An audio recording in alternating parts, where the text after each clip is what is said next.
Bklyn Independent Television. Recently, the New York Times wrote about pastors in rural Mississippi who are using their pulpits to fight obesity among their congregants, starting with convincing people to try something lighter than fried chicken, mac and cheese, and sweet iced tea. Well, right here in urban Brooklyn, a healthier approach to food is just as crucial. One organization leading the way toward what it calls a vision of just and sustainable food system is the Bklyn Food Coalition. What is food justice? And how does it apply, for example, to food in our schools just now starting a new year? Here to talk about this is Nancy Romer, the coalition's co-founder and general coordinator. Thank you for being here, Nancy. Thanks for having me. So what is the Bklyn Food Coalition? We are a community-based organization that works with people in the communities of Brooklyn on food justice issues. We create a lot of programs on the ground to educate people on the food system. We participate in a lot of volunteer activities that create a sense of community and support the wonderful work that's being done on the ground by so many other organizations as well. Tell me what food justice is. The big question. Food justice to us is really a three-part idea. It's a complicated concept, but it's worth thinking about. The first part of it is healthy access to food for all. That we need to have access to healthy food in all of our communities. It should be a right of all people. The second part of that is a sustainable food system that does not create massive greenhouse gases and that works to mitigate climate change rather than increase climate change. And then the third part of that is food justice or justice for food workers. Right now, about 2 billion people on this planet are food workers in agriculture, processing, retail, and restaurants. And they're among the poorest of the poor, the least well-paid with the fewest rights.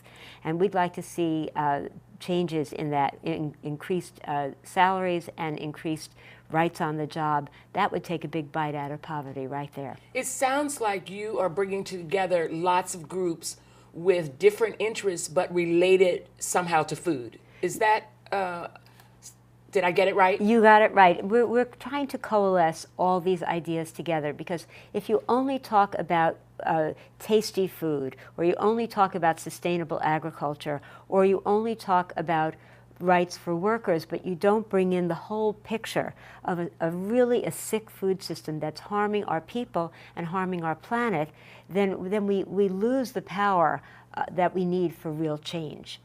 You know, you mentioned several things that touch on many other sick systems, but I want to go back to the schools and what you're doing in schools, because I always think of the school system that the parents are crucial to whatever you're trying to get through in school, whether it's the 3 R's or change in diet or exercise. So how does the Food Coalition work with schools to maybe include the parents? Well, you're absolutely right. The parents are the key movers and shakers on school food. You know, we have a very limited budget that's fixed by the Child Nutrition Act, and it's very inadequate. But even within that inadequacy, and I want to underscore that because that needs to change and be bumped up quite a lot to be able to have better food for kids, there are a lot of things that parents can do. And we've been doing parent workshops on what is the school food system, how do you impact the system, what do you want to see changed, and how can you go about making that happen.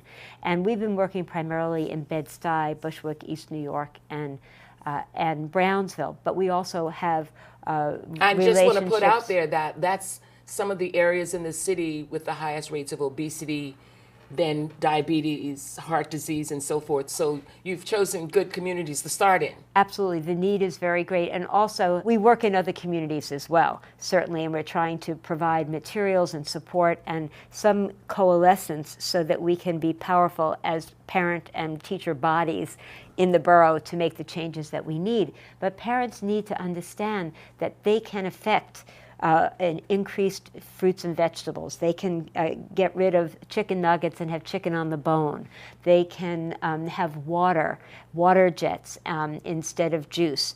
That they can have salad bars, that they can have school gardens. School gardens are great because they get brought up in the curriculum. It helps kids to have an understanding of how food grows and a connection to nature, and that they're part of nature too. It's very empowering to grow food. It's also a way to involve parents. Parents see that the kids are involved with this, with gardening, with cooking. They see that the kids are excited and the kids will try new foods. Part of the problem is that if the kids don't choose the food at the cafeteria line, then the school food manager can't get reimbursed for it. So the kids have to choose it. They're being inundated by advertisements from the fast food industry. Did you bring them into your coalition? Because No. It sounds like they need to be in your coalition. No, we need to push them. I don't really want them in our coalition. Would like to see the people of Brooklyn get together and push back against them, and then we can see what happens. If they make those compromises, that's great. I personally would love to see a banning of all advertisement of unhealthy food to kids, just like we did with tobacco. Right? Well, we said, we could never fight big tobacco, but we did. And we should do the same thing with unhealthy food. The unhealthy food should not be advertised to children at all. I just wanted to ask you about changes in food recommendations, because there used to be the recommended daily allowance, and juice is better because there's a big thing about juicing in many communities where they think it's healthy, where they juice things and throw away the fiber and the best part of.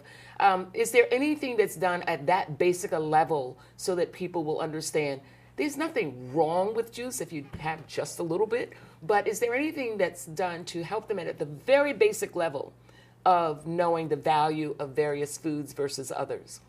Well, I think that that's really part of the curriculum in schools, and it's very much an area that parents need to be engaged in as well. But I think that one of the ways to really look at that is through gardening, growing food, and through cooking. We're back to cooking and gardening. We're back to cooking, yes, because a cook shop, for example, which is a project of the food bank, they have wonderful programs cooking in the schools. Unfortunately, they've had cutbacks and they've had to withdraw some of those programs. But the kids get to understand what different foods taste like, what they feel like, and be empowered to make something that tastes great.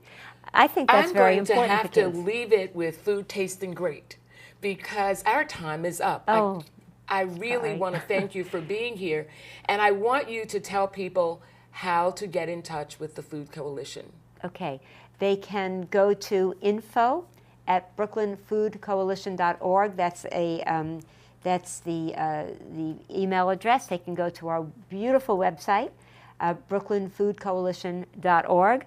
And if they go to that website, there are many interesting things there, but the highlights are the events section, lots of interesting things, including an upcoming children's concert that's a benefit for the Bklyn Food Coalition on October 23rd. Tom Chapin is introducing his album, Give Peas a Chance, on school food, and also to know that the next Bklyn Food Conference is going to be on May 12th, 2012. Go to our volunteer section and think of all the things that you can participate in, and just welcome. We love new ideas. We love new people, and thanks for the opportunity to talk about it. It is wonderful to speak to you, and thank you very much for being here. My pleasure.